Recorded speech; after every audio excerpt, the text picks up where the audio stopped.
Hello, everybody, and welcome to the Weekend Big Show, powered by Law Dog Sports here on a Friday. Beautiful week of rain and cool temperatures and college football now upon us in total. We are here to talk about it with you today. A lot of good stuff here on the show today, and we will be hearing from our good friend Ryan Hyatt. Ryan Hyatt's Raiderland out in the 806 Lubbock town, and they are anticipating a big season for the Red Raiders. They'll start off tomorrow with Arkansas Pine Bluff. So your typical, and I'm not criticizing Texas Tech on that, but your typical low-end opponent that we're seeing more and more on week one. But there are some big-time matchups we'll get into. Also, Cowboys fans are just losing their bacon. And I understand, and it's reasonably so. And when you talk about bacon, I love Cracker Barrel breakfast and that hickory maple bacon or whatever they do. And if Cowboys fans, and as we welcome in our partner Jeremy Schroeder, ruler of the airways, Jeremy, if Cowboys fans had half the stones of Cracker Barrel followers, they might see some change in Arlington. Yeah, see, I never got into the Cracker Barrel. I'm more of a Waffle House guy. Boy, I miss a good old Denny's. Moon's over my hammy. You know, the worst thing to ever happen, I think, in the United States post 9/11 was when Waffle House discontinued their all-you-can-eat menu. No kidding. Yeah, I mean, I remember me and my older brother bearing down on some of that. Well, let's go ahead and bring us in here and make this look like a real show. He's Jeremy Schroeder. Oh, there he is. Ramsey the Law Dog. And we are sponsored today by our good friends at CCW Safe. You can see their logo up there at the top. And then also we'll click on a little banner there. Make sure your family and yourself are protected. Click the link. I don't know if you can click the link. Sorry, I'll have to change that. But the link is there, ccwsafe.com. Legal self-defense coverage. Plans starting as low as $19 a month. All you have to do is visit ccwsafe.com. And they are a couple of guys that I have known for 30-plus years. A lot of good people that I would trust within that organization. And if you use our link to start your membership, you also help us. So that would be a great thing. But, Jeremy, some new gadgets here on the show. We've got the upgrade in the StreamYard program, and that means we've got the banner, we've got the logos. We'll have some other sponsors we'll mention here on the show today, but also we are streaming to Facebook and YouTube simultaneously. And so be sure anybody who wants to jump in with some comments, do so right there on the streams. And I was going to put in the tweets. I was going to get us on the tweeter, but I let my blue check expire. And I'm really kind of 50-50 on that. And you can't stream to Twitter unless you got the blue check. So, oh my goodness. Yeah, I didn't know. I was not aware of that. Yeah. Well, a lot to get into today. We'll get into the Dallas Cowboys, Micah Parsons fiasco. Then we'll also talk some OSU Cowboy football as they got their opener last night, a 20-point win over UT Martin, which we'll kind of go over some things with that. Looks like Cowboys might have, I mean, if the guy can replicate what he did last night, they might have a new star receiver from the D2 ranks, which is pretty cool. But right now, let's go ahead and go and, when we were on in Seymour, Jeremy, we would talk Texas Tech quite extensively, especially when Corey Hogue was with us, because he covered the Wichita Falls area, and several Wichita Falls products would head out west to the 806. But we also relied heavily on Ryan Hyatt, and he streams nightly every evening at 6:30. Follow him on Twitter, Facebook, and YouTube, Ryan Hyatt Media. And let's go ahead and bring in the one and only Ryan Hyatt, our voice of Red Raider football and sports in the South Plains. Ryan, how you doing, bub? We're doing pretty good for the shape we're in. It's Friday. It's game week. It's hat day on the show. So I wanted to fit in. Jeremy's the guy, and you fly solo, but Jeremy's the guy with the Jimmy Garoppolo type locks, and I'm kind of chrome dome here, so I keep with the hat. Jeremy's probably a 60-40 hat guy. It's early, I just got out of bed. It's my day off, so there's been no prep. The gym was rough this morning, so we have not been. But Ryan Hyatt, we appreciate you coming on here. And like I mentioned, you do your nightly stream 5 nights a week. And I'm just gonna give you extra credit because the Friday evening 6:30 stream, that's some dedication, brother. Well, we took a few years off from doing that when my son was playing high school football. So I feel like, all right, we got Friday nights back. If I'm home, why not give somebody something to chew on while they're going off to the game or wherever they may be. So yeah, and again, it makes my wife think I still am moderately employed. So there is a method to the madness. There, in retirement from police work, I find that you're on to something there. Jeremy works like 6 jobs between. I wish my wife thought I was moderately employed, but I don't think she does. But anyway, so you do some great content on there, and I hope you don't mind me jumping on there, bugging you too much. Oh, that's great. We appreciate everybody. Ryan Hyatt Media is the Twitter page that you should follow, and I'm going to say this: your email address. I maybe haven't sent you an invitation email in a while, but it's got the phrase "Rhino" in it. So, were you a Ryan Sandberg fan? I was. He was really probably the last sports hero I had. We all reach a certain age, and whatever that is, you go from having sports heroes to just being a fan and liking guy. Like I was a fan of Brett Favre. I was a fan of Tony Stewart in NASCAR. But Sandberg, he was a guy. But I was called. They started calling me Rhino when I was right out of the womb. I was an early Rhino adopter. Yeah.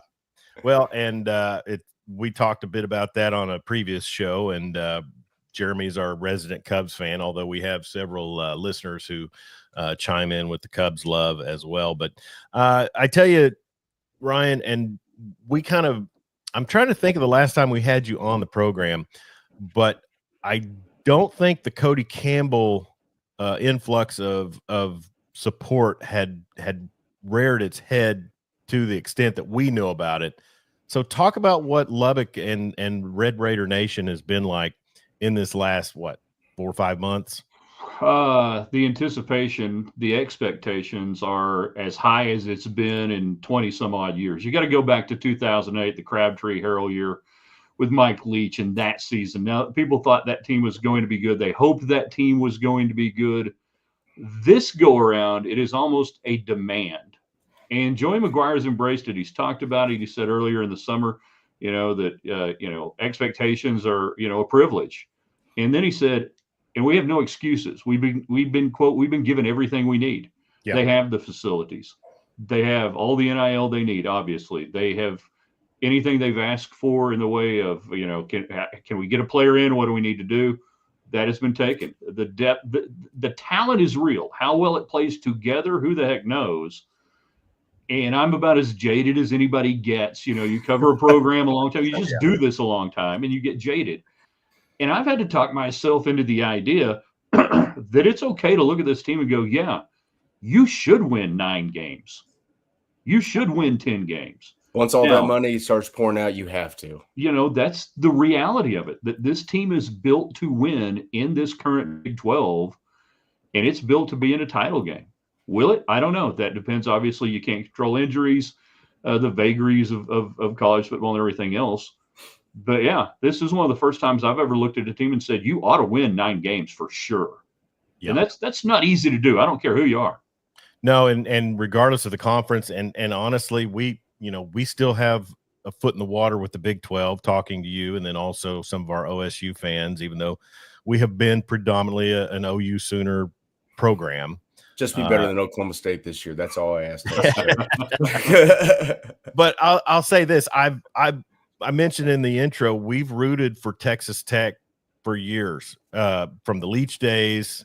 I was pretty upset in '99 when they beat OU down there with the John Norman big game and Bob Stoops' first year. But then when Leach took over, it was easy to root for Mike. And then, the Mahomes era, all that stuff. But this is a program that I hear you talk about. You're obviously, you can talk about historic things with Texas Tech, kind of like Jeremy and I talk about historic things with OU when it's your program. But right now, I think Texas Tech has got the signature moment of the Crabtree catch. what's got to happen to kind of make people come? I mean, you don't want to lose that, but you also want to see some plays made, and you want fans to say, okay, this team. You see where I'm going here with the Yeah, question? no, I totally do. And I would liken it a little bit to the evolution of Texas Tech baseball and some really great teams, but they never made it to Omaha. Great games that were played in the postseason, but they weren't played in Omaha. For a program to elevate like Texas Tech, their greatest moments need to be in title games. They need to be now in this current structure. It needs to be a defining moment in a college football playoff game. That really is that step that it's a championship moment, not just a, hey, that was really nice to beat Texas that night. Cool. And then, 2 weeks later, you walk into Norman and look like you've never seen a football. That's what I would say is that elevation of the program is when did your big moments occur? Yeah. And I think Arizona State, for all of their, lackluster performances throughout the years, they were never anything really special in the Pac-12. They come in and won 1 year in the conference, and they go to the playoffs, and then they have a loss, they have a moment where, people look at it as like they almost took down Texas. Yeah. Just don't play cover zero. How impactful is that Quentin Joyner injury going to be? Yeah, that's the question coming out of what do we call it now? Training camp? I don't even know what we call August workouts. Fall camp in the summer. So they wanted it's a domino effect on Joyner. I think he was going to be really productive. He was an every down type back. They really liked his pass protection, and that's huge to help keep Baron Morton healthy. He's got to be healthy at quarterback. They wanted to utilize 3 running backs, but I think Joyner was going to get the majority of the touches. So what it does is now Jacoby Williams, who is one of the returning running backs, really good, lightning quick. They had impact as their major return guy. Not anymore. You can't have a risk now with just 2 healthy running backs that have any proven quantity. You can't put Williams out there on the return. So it in my mind, it hurts your special teams more than it hurts your running back room right now. Yeah. Yeah. And when you talk about that 2008 season where Texas Tech rolled into Norman and, like you mentioned, acted like they'd never seen a football before.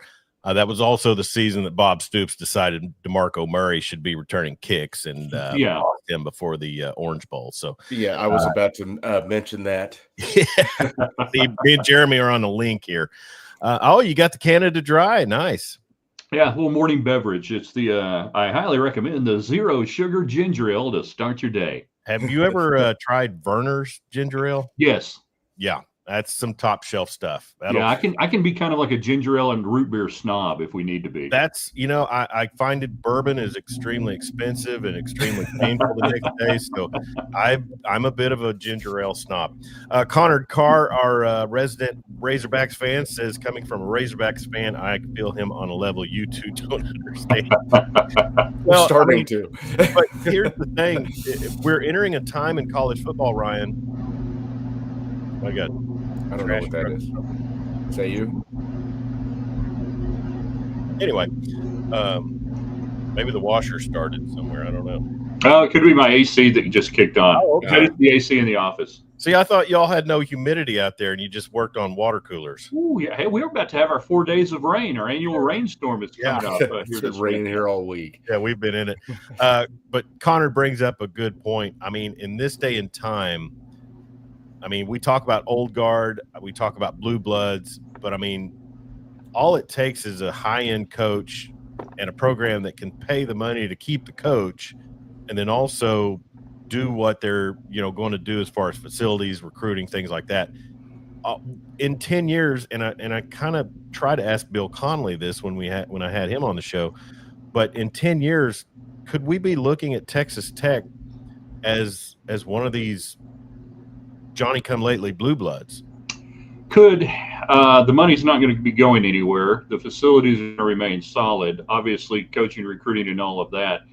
I think when we analyze that far out now, we look at it from a standpoint. We couch everything under the current landscape. What will the current landscape be 5 years from now, 10 years from now? Will we be looking? I still think we're moving to a breakaway from the top football playing conferences from the NCAA You'll have an NFL-style football setup of 60 some odd teams, whatever, and they will exclusively play each other. Well, that's going to change your win-loss dynamic just like it does in the National Football League. Yeah. So when we say 10 years from now, wants a blue blood, okay, well, 10 years from now, it might just be able to be competitive in your 14-game regular season. Yeah. Yeah. to In get your to the district or playoffs like division. the NFL and have a chance to do that. But avoiding relegation. That would avoiding probably be relegation. the big kick. Go Swansea there in the Swansea City. Yeah. And you say that in that time frame, facilities may not matter at all. You look at some of these NFL facilities, they are, half of what these college guys are playing in. Oh, yeah. And especially, I'm a big Chiefs fan, but it's not nice. It's not anything close to what even Oklahoma, probably Tech has. I don't think it's going to be as important going forward. Nope. It's people over things. Yep. You're paying people over things going forward. Ryan Hyatt from Ryan Hyatt Media and TheRaiderland.com joining us here talking all things Texas Tech. Baron Morton, Ryan, Jeremy and I and our good friend Corey Hogue, who now solely focuses on non-FBS Texas football. And you talk about a slate of games. But we used to do a high school recap show in Seymour on KSCY, and Baron Morton was at Eastland at the time, and he was doing great things. I never knew that he would be this far along in his career and still be the man and still kind of not have got to show out. What are we looking at for Baron Morton in this 2025 season?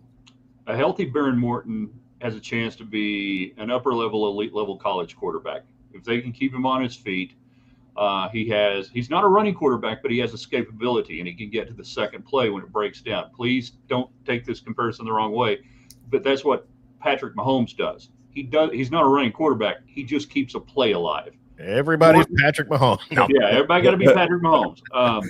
Well, I could say One-on-one. Norman Rockland or Fran Tarkington, but nobody's going to get it. We saw him last night playing for Nebraska, so you're too late. Yeah. Someone's already mimicking that. The arm is healthy, the shoulder's healthy. Morton hadn't been right really for the last 2 years, and that offensive line has been substandard. He just has not had time to even attack downfield if he could make the throw.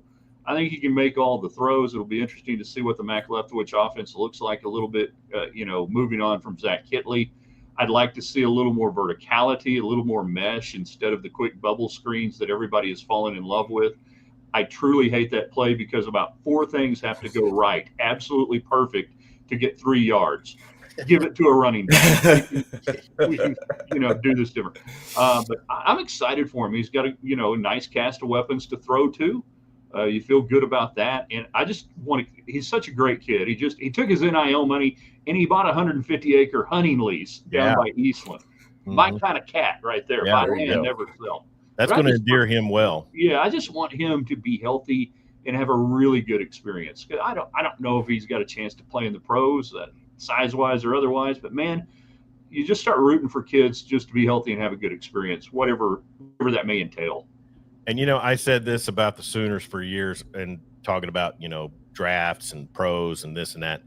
I could care less if OU never had another draft pick in the first round again. If they're reeling off 10 wins a year, sign me up. I could, Just be good while you're here. We do not care. That's right. But we do know that NFL prospect label, helps with, the program and the play. Defensively, a kid that we also used to talk a little bit about from Wichita Falls Rider, Jacob Rodriguez. He's kind of leading up the leadership part of the defense, and I think the front 7 this year, Ryan, for Texas Tech is kind of being looked at as maybe being able to get some things accomplished. Yeah, serious upgrade, and that should really help the linebackers like Rodriguez, Ben Roberts. You got John Curry out there that kind of will play a hybrid strong safety type look. He's just one of those guys you just got to get him on the field. His grandfather, John Ayers, played at WT and was a huge part of the San Francisco 49ers offensive line in the 80s, playing guard for Joe Montana. So he's got bloodlines in him. His mom, Jolie Ayers Curry, was a Lady Raider in the early 2000s. So You got Curry is in name. Watch out for the name Curry. But yeah, Rodriguez is just a full-grown man masquerading as a college person. His leadership is tremendous. You mentioned the front. You get David Bailey on one side, and he's going to demand a lot of attention. Remember the name Romello Height. I think Romello Height might just lead this team in sacks and might lead the Big 12 in sacks. He's going to be unaccounted for coming off that, offensive right tackle side a lot of times. And he's one-on-one, he's darn near unblockable. Yeah. Either that or the line isn't very good. But I think that he's the guy that they can play some concept games with while everybody worries about Bailey. And Romello Height, I'm expecting a really nice year out of him. No real reason that Texas Tech should not be 3-0 going into September 20th and a trip to Salt Lake City to take on what I find on social media to be the Red Raiders' new hated rival. I don't know if Utah is trying to jump in on that, but they go to Salt Lake City, and my automatic response anytime the University of Utah is brought up is from my cousin Vinny. What is a Ute? Who Utes? Yeah. How's Cam Rising looking this season? It's day to day. It's really day to day. Yeah. Thanks for asking. Day to day on the injury report. I want to back up. You said Tech should be 3-0. If Texas Tech is not 3-0 going to Utah, the head coach will be introduced with the term interim. Ooh. Yeah. I'm not really being that funny. No. I mean, I get what dog of a schedule. These teams are dreck. They're horrible. Tech's favored by 52.5 this weekend. If you want to lay it. Yeah, I hadn't seen the line on that, and I don't know if that was involved faraway in college football pick'em, but I knew it would be high with Pine Bluff. Kent State, aren't they the worst FBS program in the country? Yeah. So 3 home games. I mean, that should be enough to get things worked out, kinks worked out. And then, like I said, you go on the road to a Utah team that is looking to bounce back from a season that was subpar to them. But then really, Ryan, it doesn't get any easier. I mean, you go to Tempe, and I heard you mentioning that the other night. You go to Manhattan. I mean, and then really, I'm always big on Rich Rod and West Virginia. They got that Pat McAfee money. I mean, but I think Rich Rod's that guy that can make a program just kind of punch in the nose real early. This is a formidable slate. So what is tolerable for Joey McGuire this season? Tolerable's 9 wins. I mean, they did build this team to do what they'd been doing the last couple of years. They could have done that for half the money, as they say. You mentioned West Virginia. I hate that game being at the end of the year from a Tech standpoint because it gives Rich Rod a full season of impact. Yeah. And I got a feeling they're going to be a lot better in November than they will look the first month or so as they begin to get more dynamic under him. And plus, it's a 2-mule trip up there to Morgantown. You don't know how you're going to get there. You can't fly in. It's just a miserable experience getting there. Lovely people. Lovely people. Just lovely people. You hate going there. But yeah. And you don't know what the heck's the weather going to be like. No. I mean, that's the other deal. And, as long as Rich Rodriguez doesn't have the next Tavon Austin on roster, that's also a help. But Major Harris has come back. Yeah. Pat White and Steve Slayton. The horrors of that Fiesta Bowl of 2007. That was something else. But no, I foresee great things for Texas Tech this season. And really, when you look at it, Ryan, if you're not going overtime, in a big 52-51 shootout with Pine Bluff, then you've already started off better than last year. Absolutely. I've blocked that from my memory. There's no Maverick McIver on the other sideline. Yeah, we were doing our college football post game last week and just reminiscing of the days when Maverick McIver occupied a Texas Tech number, and he was leading the Hilltoppers. Yeah. So that seems to be kind of West Tech or Texas quarterback rehab out there. The Bailey Zappies of the world, and Kitley got going out there. But no, it's going to be a fun season. Our rankings. Rankings don't matter like we always say, but they're out there for fodder. But no, what do you see? Do you see the Red Raiders playing in the Big 12 championship this season? No. I don't. Wow. And a lot of it goes back to the schedule. And I hate saying that, but the margin for error in this league, I think, is going to be one loss. That both teams in the title game, I think, will probably have a loss. But somebody, and I hate saying it, but with the schedule, it could be Baylor could get there. Tech does not play Baylor in the regular season. But you've got a couple of elimination games, I believe, with Tech and Kansas State and Tech and Arizona State. And they're both on the road. You can only get two of the. We talk about the balance at the top and all these teams and draw a name out of a hat from about 6 teams that could get to the Big 12 title game. The Tech schedule, though, is an elimination series of games. They're going to have to beat both Arizona State and Kansas State on the road to get to the Big 12 title game, not to win the Big 12, to get to it, in my opinion. And I can't get there just yet. That I think it's going to be a tiebreak situation for the Red Raiders. And I hate to say that, for any of the Tech fans that are watching, but I just still have a hard time just penciling in 10 wins right off the bat. Yeah. Well, we'll hope for you, and we'll be paying attention to your nightly broadcast on Twitter, YouTube, and Facebook. Ryan Hyatt Media is the place to follow, and the Raiderland.com. And, to leave on a bit of levity, Brian, I always kind of chime in on, try to chime in some funny. But then I think the three of us all follow Super 70 Sports pretty hard. But it's just always fun to be able to see somebody who kind of has the same sense of humor, which is really what brought me and Jeremy together, laughing and making fun of the same stuff at all the time. But what is it, back kind of on the Lubbock thing, what is it that you foresee? Is it IPA bars? Is it bookstores? What is it that you foresee is going to bring Lubbock into this new realm to where Texas Tech flourishes in college football? IPA bars. Is it smash burgers? Is it what?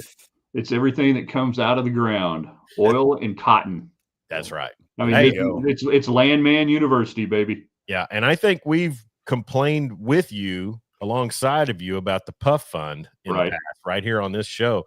But you all went out and got your own Puff Fund. His name's Cody Campbell. Yeah, I mean, it's like the old adage, why become a senator when you can just buy one? Yep. I like it. Well, that's rules that way. I'm telling you. Well, listen, we'll be looking forward to following you and following the Red Raiders. We still, like I said, we talk a lot of SEC on this show now, because it means more. Yeah. But we still got our foot with the Big 12, and we'll be following that. And hey, we'll be saying a prayer for the health of Baron Morton all season. That is for sure.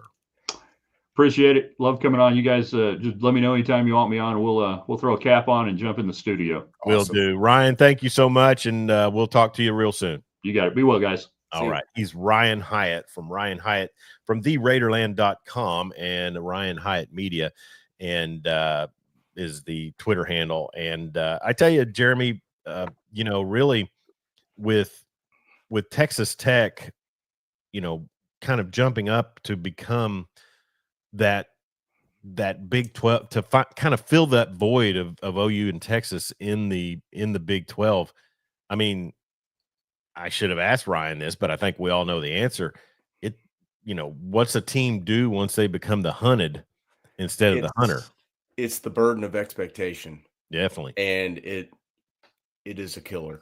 And I used to say, when they fired Kingsbury, I think we said right here on this air, I think we were on the air when Cliff got the boot out of there. Yeah, we were. I said, okay, you got rid of him. Now who do you go get? Yep. Because at the time you're Texas Tech, and they weren't offering a humongous salary to a coach or providing, and it's an outpost of college football. Yeah. And it can be hard to recruit to, but now we live in a different world. We've talked about this in the past. It was so hard for, you look at Blacksburg, Manhattan, and Stillwater, and that's 3 programs that have had success over the last 20 years. And then sometimes certain rules or whatever would affect that. But now, I think it's just open range. So, let's see them go. I'm interested to see how this works out for college football and for programs like Texas Tech. Yeah, and I wanted to ask Ryan this, but we didn't get to it. Oh, sorry. Oh, it's okay. Does watching Boise State last night give you any pause in believing in what Arizona State can do? Replacing a player as impactful as Ashton Genty, Cam Scatterbo, Genty, I see the connection. And in a tough league, a really good league, a balanced league, like the Big 12, you have, Scatterbo was fantastic. He, he did everything for that team, especially in that Texas game. Threw passes, caught passes, threw up on the field. It was just great. Yeah, it's as somebody that impactful, leaving that program. In young quarterback, I guess Levitt was he was not a freshman last year. He transferred in, right? I think so. I guess I need to see it, because last night it got me thinking when I watched how bad that Boise State offense was against not a great South Florida Levitt was a team freshman. roster. He's a sophomore. Okay. So, we'll see on any predictions I can make about Arizona State. Yeah. I know with Arizona State and so much of it, Jeremy, we know this, Jimmy's and Joe's versus X's and O's. It really does play down to that. And there's still a lot of talent there in Tempe. Obviously, Kenny Dillingham, he's got a lot of confidence. He does. Yeah, he's a good coach. And what about the people picking Nebraska for the playoff? How are they feeling this morning after that? Well, and after the struggle bus they rode last night. That's what I was going to get into as we are streaming live here with you on Facebook and YouTube. So join the conversation. Connor Carr had already chimed in with us. And then also we want to thank CCW Safe for sponsoring our program. And let me tell you something, for self-defense support, expertise, personal care, and the best self-defense coverage in the business, goes beyond the basics. You can trust the team at CCW Safe. Everything from legal defense to physical, financial, and emotional support, so that you can focus on what really matters. Plans starting as low as $19 a month. The link is there on the scroll. Click on that link or type in that link, and you will help us immensely. And I'll put the link also on the descriptions in the broadcast streams. But CCW Safe, as I mentioned, started by two out of the three founders of CCW Safe are guys that I had worked with, so I trust them deeply. But then also we want to thank another sponsor as we kind of change things up. Damon Schultz at A+ Roofing and Construction. He's in Western Oklahoma, but he is also serves the OKC Metro. And I tell you, Jeremy, we talked about this a couple of weeks ago. 580-772-7587 is the number for A+ Roofing and Construction. But Damon Schultz came out and looked at my roof one time after. It was a minor hailstorm that came through Western Oklahoma, but it was enough to make me think I need to have the roof checked. And he looked at it. He's like, I think you're okay. If you're not, got up there, checked things out, and said, no, I think you're good. You did all right on this one. That meant a lot to me, pal. And we heard it before, because I'm pretty certain there's some companies that I've dealt with when we lived in Norman that would have said, oh yeah, right here, you need a new roof. And man, I mean, I will let you kick me in the groin before I go through another roof. But when it is time to do a roof, he's going to let you know also. And I trust the guy, and he's a strong supporter of Weatherford Athletics and Thomas Terrier Athletics as well. And so Damon Schultz at A+ Roofing and Construction, serving Western Oklahoma and the OKC metro area. Call 580-772-7587. So, Jeremy, you mentioned Nebraska. We mentioned, I kind of touched on OSU. They get the 27-7 win over Tennessee Martin, who were picked 9th in the Ohio. It says Big South Ohio Valley Conference. Did we have some FCS conference? This would be a great time to have Corey here. Mergers. I have no idea. Maybe shoot Corey a text. Yeah. But Gavin Freeman, former Oklahoma Sooner, with a touchdown last night. Caleb Hicks, former Oklahoma Sooner, with some rushing yards for the Cowboys. I think he led the Pokes in rushing. 21 carries, 56 yards. Last year's problem, Jeremy, was offensive line. They didn't really go out and do much to show that this. Now Haney goes down pretty early. And how bad was that injury? I didn't get to watch. I saw it said lower leg injury, and I have to see the update on it. So knee, ankle, hammy, or Achilles, foot. We don't know. Ouch! Anything. You put that evil on. Well, they're so vague about these injuries. Yeah. Well, and we know that's been the case with college football forever. I didn't see the actual injury, but I can pull that up. Didn't Missouri have two quarterbacks on the field last night that were in a quarterback battle up until the start of the season, and one of them went out with a lower leg injury? And then the other one came in and balled out. Yeah. 61 points put up by the Tigers. Yeah, I know Bill Conley was there. Who's that? Bill Conley was there? Yeah, he posted a picture. I guess they've got some construction going around there, but Haney goes 5 of 10, 96 yards and a touchdown. Flores goes 13 of 20, 136 yards and no touchdowns, but no interceptions. One fumble. Yeah. No lost fumble. No, 2 fumbles. So looked like OSU could be pretty solid on defense from what I saw late. UT Martin kind of got a scrap score, there after the Haney injury, I believe it was. And Logan Ward kicked 2 field goals and 2 extra points. So the tailgate will be festive this week. Yeah. But I mean, here's the thing, and we're going to see this of all but about 5 games this weekend, Jeremy. And by the way, it's college football weekend. It is. We got that going for us. It is. Yeah. Which is nice. Yeah. So, anyways, but I think, other than the LSU Clemson game, the Texas Ohio State game, I don't know what to think about Bama and Florida State. I can't see Florida State really putting up much of a fight on that one, but we'll see. And then Baylor and Auburn tonight. Other than those games, I don't know that I'm going to take away much of anything from anybody's performance this week. Missouri puts up 61 against Central Arkansas. Tech will probably put up 61 on Arkansas Pine Bluff. I don't care. I mean, it's great to have it back, but it means nothing. I mean, yeah, you need to go out and I'll say this: how many are a wet blanket? No, what I'm saying is, it's like the Shadur Sanders argument. He balled out in the very first one, then he sucked in the second one. Neither one of them tells you what that player can do. No, it doesn't. No, I mean, we got to get into the meat of the season, but these games are still important. Well, you want to go out and execute. That's key. But you don't want to lose to Central Arkansas. But losing's bad. You brought up Nebraska. I mean, that's a high profile game on a Thursday night at Arrowhead Stadium with all the fanfare. Matt Rule, I promise you, will have that team ready to begin Big Ten play.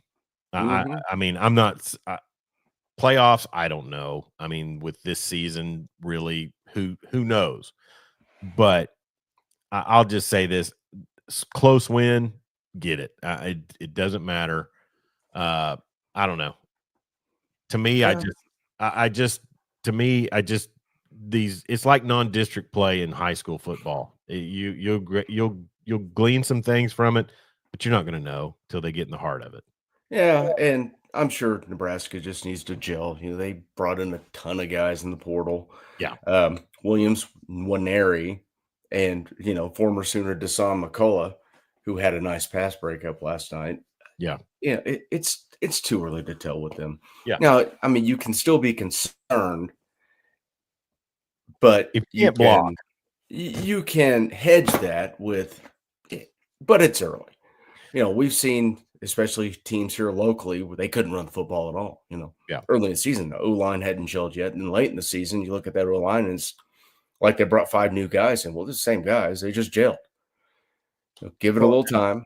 And Cincinnati, I don't think. I mean, it's going to be. I mean, that's the thing I think we're looking at with the Big 12 is that that those middle of the pack teams are not going to be just bad teams. It's just weird. Cincinnati threw the ball for 69 yards last night. Mm-hmm. Turned it over. Had an interception. Former Sooner Tawi Walker. 7 carries, 53 yards. Their quarterback is a runner, apparently. I didn't. Yeah, 13 for 96. Didn't know a whole lot. They ran for 200 yards last night against Nebraska. Yeah. So therein lies the reason why that score is 20-17 because Cincinnati ran the football. Mm-hmm. And Nebraska had 113 yards. One guy had 108 of them. So they have a bell cow, 25 carries, Emmett Johnson. And, we'll see. Big Ten play is going to be a completely different animal. There are a lot of good teams in the Big Ten. In the upper half, there's some really bad teams in the lower half. You still have your Rutgers, your Marylands. It's a long season. It is. It really is. Yeah. And, and I believe in Matt Rule. I until I received knowledge to not believe in him, now granted, I mean, the pros obviously. Hey, Steve Spurrier failed in the pros. Saban chose to fail. Saban got the heck out. All right, so some comments on the streamlines. Dan Narva, man, I'm missing the memo on the last 2 shows. Good morning and happy Friday. Yeah, I think I put out a big promo for today's episode. So be sure, and if you want to follow us, set your notifications. And then Connor Carr says Chuck is a Scrooge. Sure. And then he said, "Don't say it, Jeremy." What? I don't know. Was it the? Wasn't it? Oh, I don't know. So, anyways, so back on the OSU tick, they go out and I tell you, the Terrell Davis kid from the transfer from UCO, 2 receptions, 75 yards. He showed that he's got some wheels. With Meacham there and the way Gundy can kind of help put together an offense, I would foresee that somebody will step up and make big plays in the passing game for that squad. They're not going down like they did last year. No, you got to think they're going to be better. But you got to have a guy that can get them the ball. Last year. Yeah. Sure, yeah. They've got a third of their wins already. Last year, so. Wow. And somehow, even at that, they defeated Arkansas in overtime last year. That's Michael Vick lost his coaching debut last night. Was Eddie George coaching for Bowling Green? He is, yes. That could be interesting. Yeah, and you have Mike Vick coaching Towson State. I didn't say Michigan State, Dan. Nobody says Michigan State anymore. I purposely omitted them. I don't want to alienate our fans. Well, the one thing about the lackluster so-called performance of last night for the Pokes is the fact that you get to go. And here's the thing: you blow out Tennessee Martin by 50, or you kind of play a sloppy game and win by 20. You're still going to Eugene next weekend and get ready. Yeah, and you better hope that who was it? Zane Flores that came in. Yeah, he's there. Okay, it was a quarterback battle until game time, basically, and then next thing you know, Haney's out there wheeling and dealing. It's like, oh, okay. But Flores, he'll get it if Haney's out, then he'll get his shot. But St. Flores was 13 of 20 for 136 yards last night. Yeah, no picks, no big frills either. But sounds like a short control passing game, not getting the ball downfield too much. Yeah, and you're going to see that a lot, but I don't understand why of course they hit the Davis kid a couple of times, but Oregon will be a whole different animal, and we'll see what the Pokes are able to put together. And Oregon has their own questions, so we'll see. Yeah. Low blow from Connor. I think the the overtime reference, Oh, folks. Tonight we've got UNLV at Sam Houston. The Runner Rebs get to travel to Huntsville. Auburn and Baylor. That's a 1.5 favor for the Tigers. And Jackson Arnold gets to try to redeem himself in the landscape of college football. it's going to be tough. He's got, a lot of guys calling plays on that coaching staff. You got your first down guy calling a play, second down guy calling a play, third down guy calling a play. You got the coach talking about how much he wants the backup to play. It's like, okay. Yeah. So this guy's already got a confidence issue, and now you're just nothing out of camp seemed very good bodings or boded well for the Auburn Tigers or Jackson Arnold. And I hope the kid has success. Yeah. I mean, he got put in a bad situation in Norman last year. He was dealt a bad hand. I'm pretty interested in watching the Ramblin' Wreck go to Colorado. Oh yeah, I know why you are. You got your hater cap on. No, hey. What on Deion? Yeah, I love Deion, man. Okay, I mean, the one Sanders that I cannot stand is Fredo. Oh, Fredo's Deion the one that Jr. makes me despise the family. I mean, just looking at that guy and seeing how he conducts himself makes me ill. But no, as far as Shiloh, Shadur, and Deion, what's funny is I commented on somebody's rant post about Deion getting the Sanders family getting blasted for their money and their race and things. But on Roku, there's a SNL channel where they're going back over the 50 years. And there was a skit back in the 90s with Tim Meadows, maybe early 2000s, called where he was a talk show host in New York City on a show called Perspectives. And his name was Lionel Osborne, and he was just totally aloof. And Deion was on there. Deion killed it, man. Yeah. And Tracy Morgan did one sketch where he was a baseball player. It was like a Pittsburgh Pirate from the 90s. Anyways, so nothing again. I'm more interested in that game, Jeremy. And Tech is a 4.5-point favorite on the road in Boulder. But Haynes King, that guy, he could be an outlier for a Heisman if he puts together some big games, and then they, are at the top echelon. I mean, nobody's going to come close to Arch, but you got to realize that all those national guys that had drank the Kool-Aid are hedging now. Boy, they are, aren't they? I mean, I heard bigly. a guy yesterday say that he's probably taken Ohio State by double figures.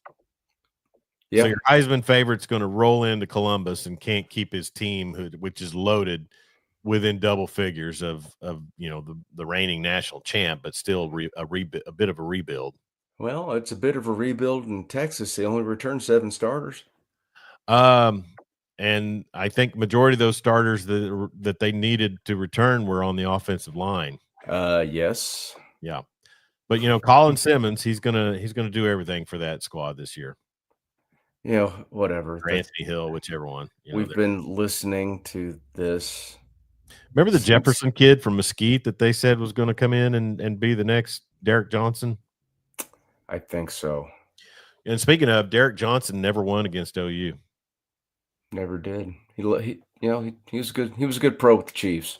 He was great pro. Yeah. Yeah.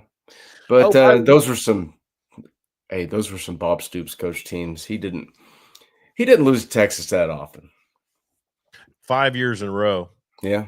5-year winning streak. People forget. People love to forget that part. Oh, I know. As I mentioned, Haynes King, I'll be interested to see him because I thought that guy put together a great season last year. Kansas Jayhawks hosting Wagner, or is it Wagner? Depends on which side of the pond you're from. You and your Wagner. You and your relatives, I'm sure, pronounced it Wagner.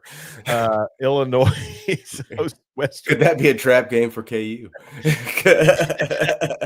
Just keep Daniels or just keep Jalen healthy. Just have him stay in the pocket. Don't take any hits. Just deliver the ball downfield, run it with your running backs. Don't get hurt for no reason. Yeah. Man, I wish I could get my eyes fixed. Yeah, Jalen Daniels. Jalen Jaden Daniels. Daniels and Jalen Daniels. Yep. Let's see. Not really much else. Some of the picks related to our college football pick'em are tonight.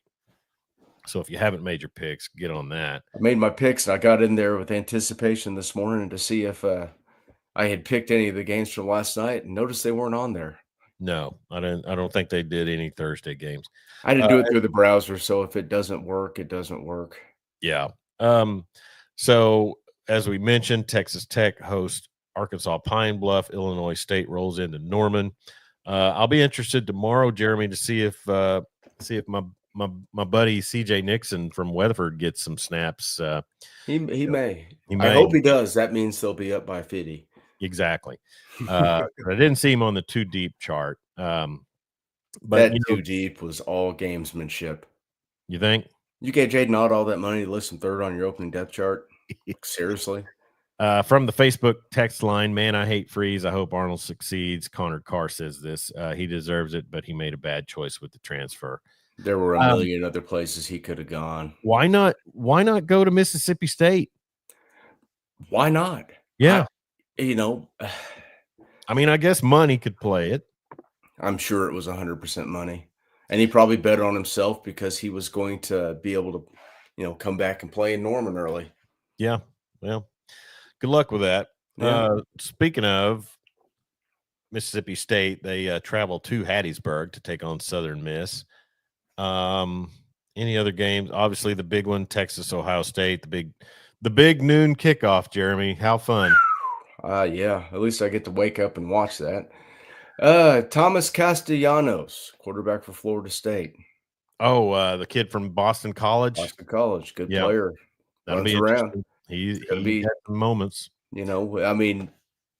Florida State's got some guys. It's kind of last year they brought in a bunch of transfers, didn't work. And therein lies the problem with the transfer portal. You can bring in all the transfers you want. If it doesn't work, are you really going to take that chance again? No. You took that chance again. Well, I thought it was interesting last night, and I guess I did not know this, but I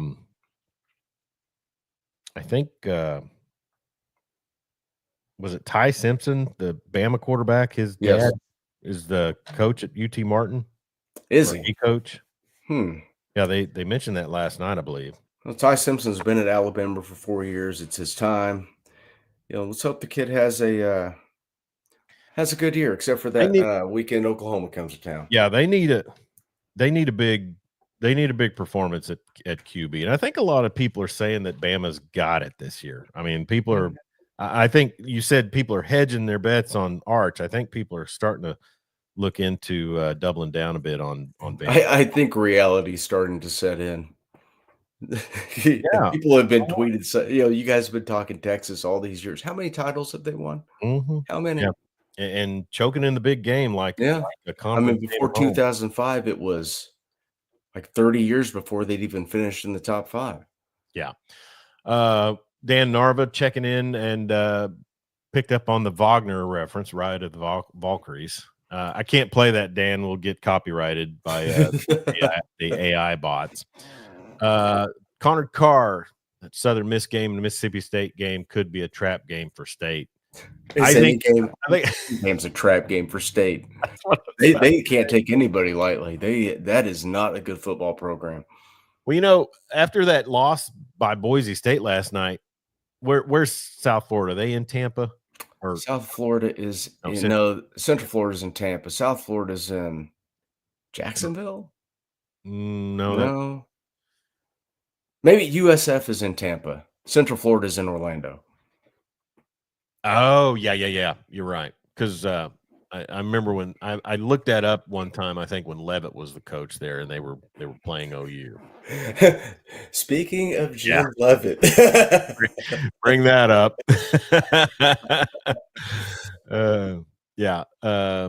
Let's see. It wasn't just laying naked on the back of a shark this time. Oh, gosh. Yeah, Raymond James Stadium last night, Tampa, Florida. Yeah. So I was right. Yeah, I remember seeing the pirate ship as you were talking about it. Speaking of Tampa, I think people are kind of quietly expecting a big season from one Baker Mayfield this season.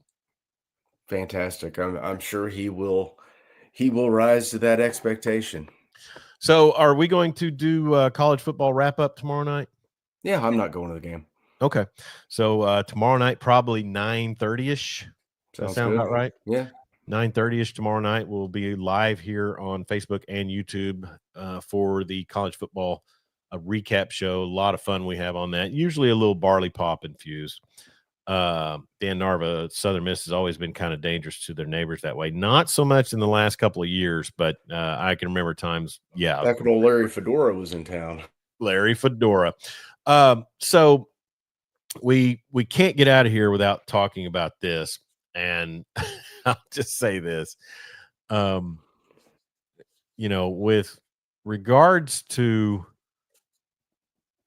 the pro game, I'll just say this, and as we kind of transition, we want to thank our sponsor, Clinton Liquor in Clinton, Oklahoma, 1018 South 10th, or ClintonLiquor.com. And Jeremy, I looked at their website today. Our friend Marty Wandry, they've got quite the selection listed on their website. So I'm sure if you can't make it out to Clinton, there's probably some options, I guess. And maybe he might even enroll me to become kind of a courier. You never know. There you go. So anyways, we appreciate Marty Wandry and our good friends at Clinton Liquor.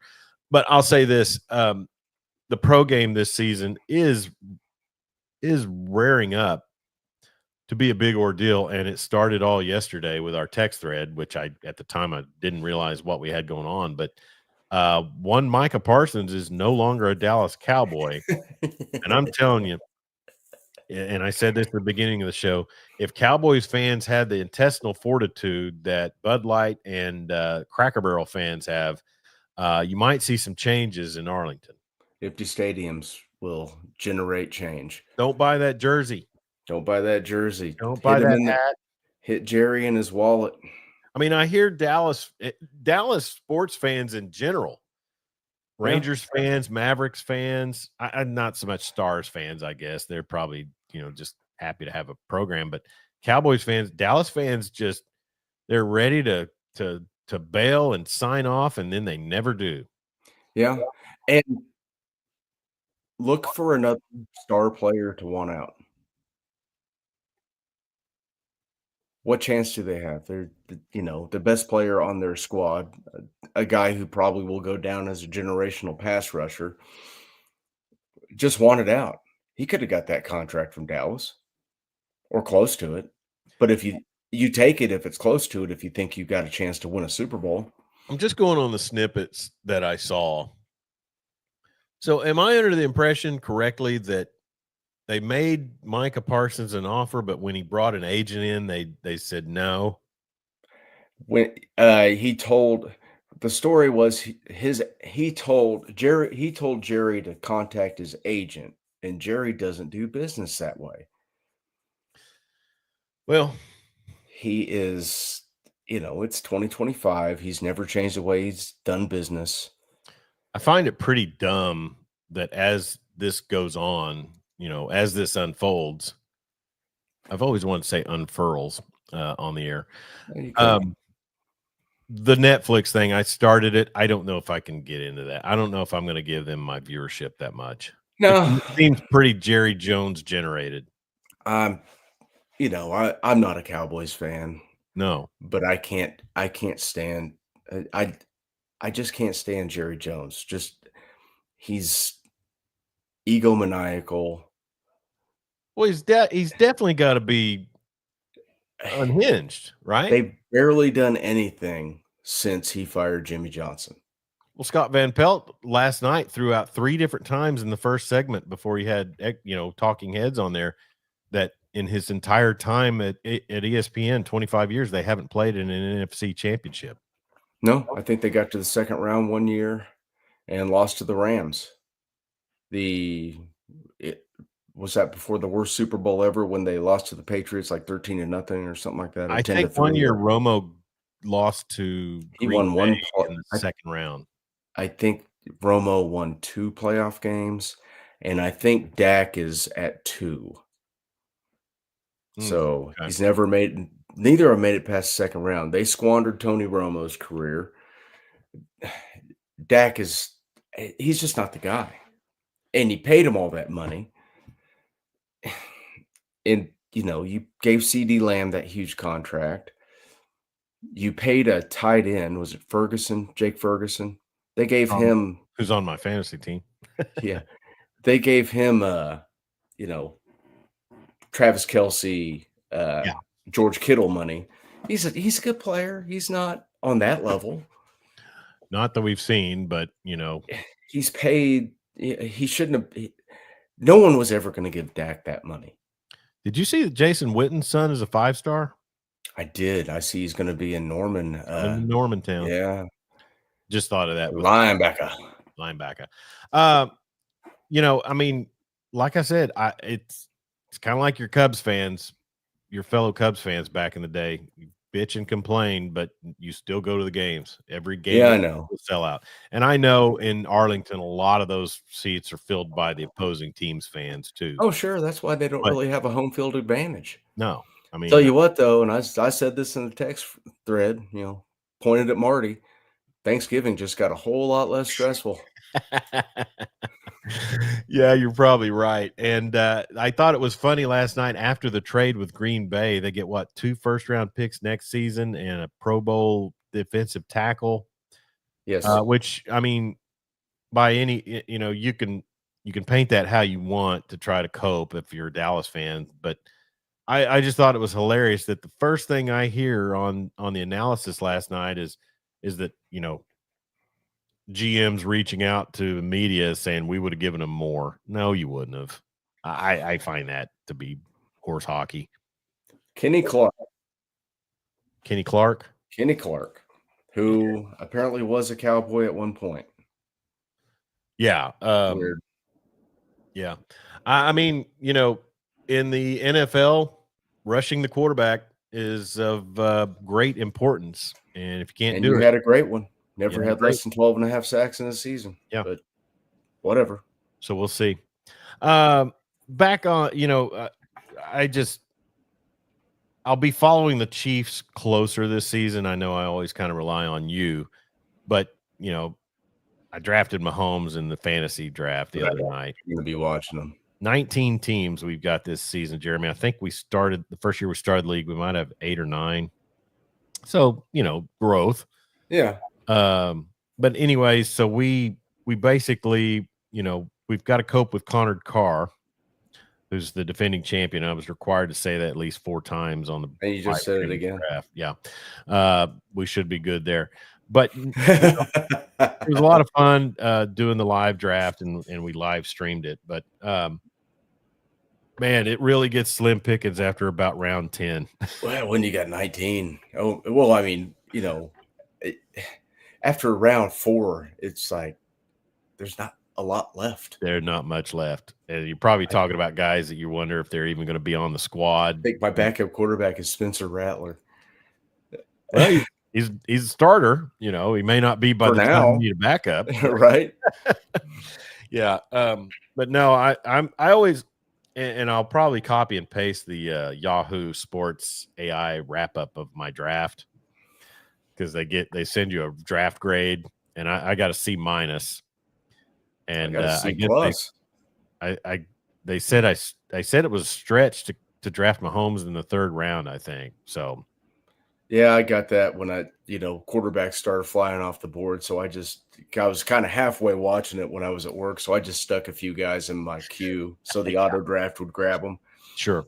And but it will be fun. We'll have some matchups and stuff, and then college football pick'em going on. I guess if somebody wanted to send me a message on Facebook or Twitter, I could probably get out an invite to you in time, because like you said, I don't think any of the Thursday night games were on. Well, no, I think Boise State and South Florida was on my slate, so it might be too late. I don't know, but it's just one of those things that I'll follow the Chiefs a little closer now. And Connor says I'm just keeping up with the soon-to-be Travis Swift.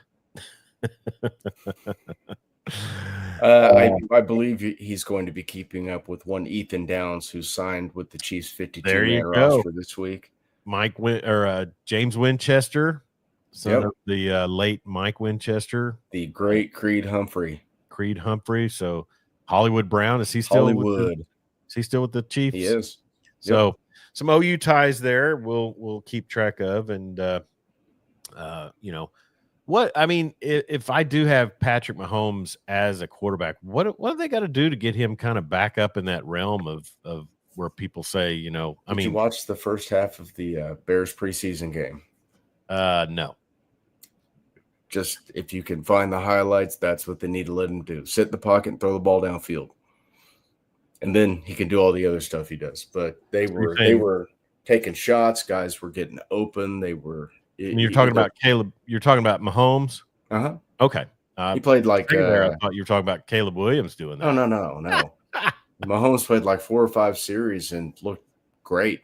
Yeah, delivering the football. So good. He's got continuity with the receivers this year, which he didn't have last year because he didn't play in the preseason last year. When does Rice come back? Or I think Marty said he's playing the first 4 games. See, I don't. I've read that he's suspended the first 6 games. Then I've also seen where he's going to play 4, then take the next 6 as a suspension, and then come back at the end of the year. Okay. Which I'd be okay with that. Sure. Get off to a good start because they got a tough schedule opening up.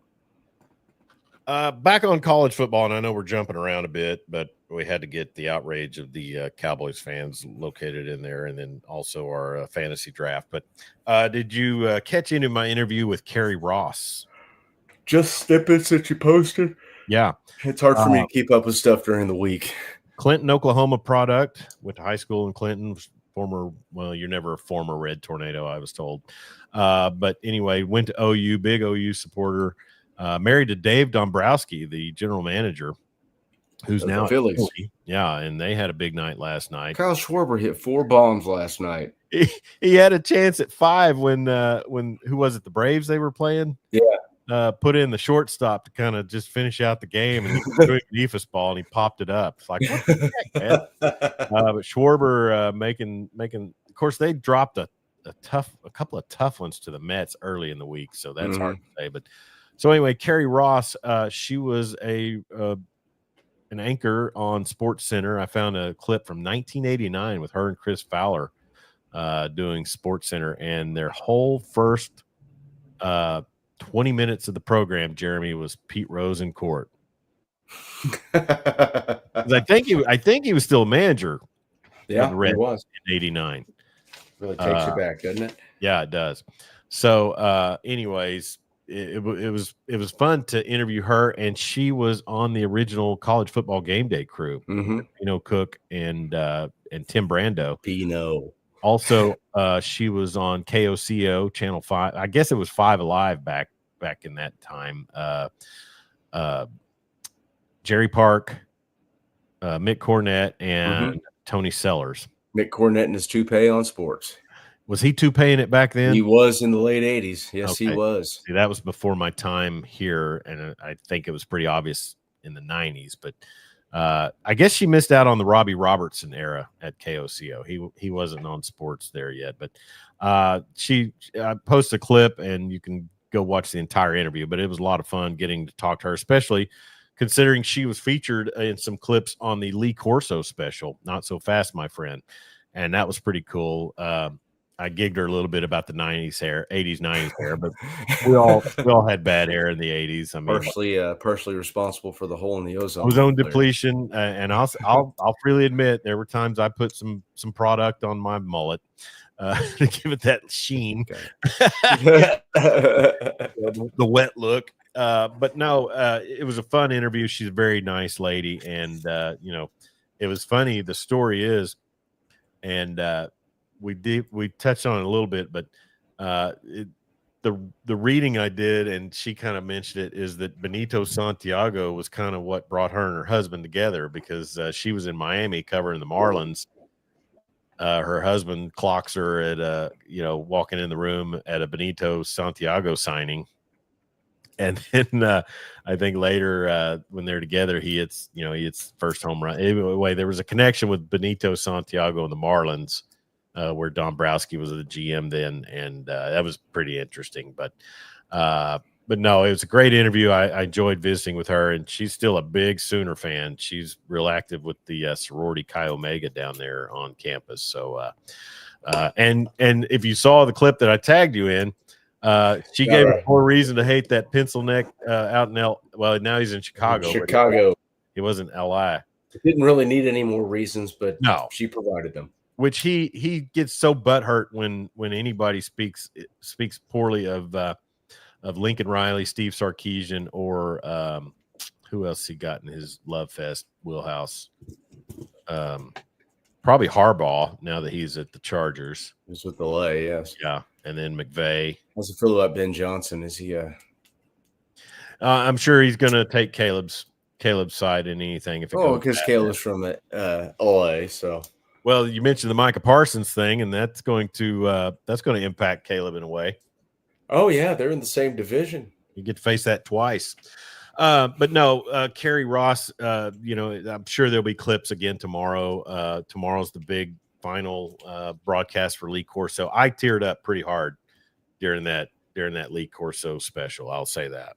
A lot of great memories of game day, as a young man. Just kind of grow to hate him back in the early times of the Stoopses because he was picking against us so much. But man, it was great when he did pick Texas because 5 years in a row.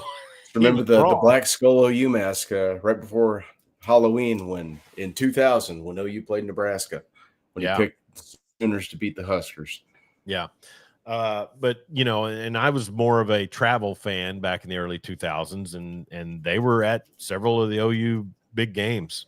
So they were a lot of fun, and it was it was something that before social media it was just kind of message boards and ESPN, and you stood out to see what College Game Day had to say. But remember standing in a parking lot of Arrowhead Stadium early in the cold watching Game Day interview Bob Stoops. Was that which season was that? 2000. Yeah. I don't know if we got there early, but I was at that game. And really, Jeremy, that was the beginning. And I don't remember this with the Florida State 99 championship, but I think OU in 2000 was the beginning of the winners coming up to the game day set and sitting in for extended interviews. Oh yeah. Well, they may be wrong. Well, and that was unplanned, unscripted. The team just went over there and hopped up on the stage. Yeah, and about knocked it down, if I remember right. All 14 panelists picked Florida State to win going away. Yeah, but I think even the Big 12 championship game, they had Josh Heupel come up there and talk. Maybe I'm pretty sure, but that to me that was kind of the beginnings of a whole team convergence onto the post game. But anyways, it'll be fun tomorrow morning. Bright and early, and the big noon kickoff in Columbus. OU John Mateer era begins with the Illinois State. I thought they were Cardinals. They're Redbirds. They are Redbirds. Hersey Hawkins, the only thing I can ever remember from Illinois State. So. Anyways, but we will be on the air tomorrow night for college football post game, and it'll be a lot of fun. Jeremy and I will be talking all of the day's college football. If you had to pick one game, Jeremy, from tomorrow's slate or even tonight's slate that you look at. Oh yeah, we got Sunday and Monday games too. Catholics versus convicts Sunday afternoon. Now, is Clemson and LSU tomorrow? I think they are. I think they are too. Okay. Let me effort that real quick. I have the schedule pulled up. Hey, another one that's going to be interesting, and it'll be an 11 o'clock kickoff. Syracuse travels to Tennessee. Tennessee's a 13.5-point favorite at home. They are. So we'll get to see Joey. Is it Aguiar? Probably. Quarterback? Yeah. Let's see. I've got Toledo, Kentucky. West Virginia's just playing one guy, Robert Morris. And that guy's going to be tired. Yeah, he's going to be real tired. Oh, crap. Where is it? UTSA A&M. I'm still LSU Clemson is tomorrow at 6:30 on ABC. On Sammy Eyes. All right. Well, it'll be fun, and we'll get to talk a lot of games. And Dan Narvis says, "Thought my son said LSU Clemson is Sunday." No, that would be Notre Yeah, Dame. that's like you said, Catholics versus convicts. Got Virginia Tech, South Carolina Sunday. That'll be a good one at Yeah. 2:00. Then Notre Dame, Miami at 6:30. And Monday we have TCU, North Carolina Okay. in Chapel Hill. Bill Belichick era begins in Yeah. earnest. And then Braxton Hagler checking in on the YouTubes. Should have watched last with OSU UT Martin. I watched part of it. I don't have ESPN Plus, but Jeremy, there's a lot of bootlegs on YouTube. Really are. And I don't know if they get shut down eventually or how that works, but I don't. I watched parts of it on my phone at work. Yeah. Like I said, I think defensively the Pokes will be competent, right? Yeah, they should be. I mean, they're not. We don't know yet, but yeah, I think the big worry will be the offensive line. And it's been the offensive line for how many years in Stillwater? 3 or 4, Still probably at least. Sam Mays on the radio gnashing his teeth about how bad the line Spencer Sanders breakout season. Yep. So yeah, because you couldn't protect Bowman. No. Anyways, but yeah, we did talk some OSU and UT Martin earlier in the show. So anyways, we probably ought to get out of here. But before we do, I want to remind folks to be sure and click on the link here at the bottom. Well, like I said, I don't know if you can click on it, but you can catch it. ccwsafe.com. Legal self-defense coverage plans starting as low as $19 a month.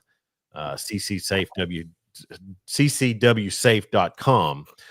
With the link there that is on the scroll at the bottom of the screen, that is where you can go. And if you get a membership, you help us. So not saying that's why you should get one, because I'm telling you, why you should get one. They have testimonies that really make you think, somebody just defending themselves or their family. And you could face some overzealous prosecution, in certain places. And also, you can also do a good job of keeping up with the places and the regulations of concealed carry or open carry, whichever that is. But in this day and time, I think it is a very, very important thing. And I even had somebody reach out to me, Jeremy, and say that, that their job entailed law enforcement. And would it be something that, that they should look into? And I think really with that, if you're within the scope of what you should do, you should be fine. Yeah. And that's the thing about CCW Safe. They cover you when you're truly defending yourself, not out being some jackass, so you can't be out wielding a gun and being a fool and expect CCW Safe to help out your cause. But when you do have to defend yourself or your family, they've got the expertise and the personal care to help you. ccwsafe.com. Check out the reference number on the scroll. Anything catch your fancy or anything we missed today? I don't think so. We got our digs in at Cowboys Nation. Yeah. All right. Great time with Ryan.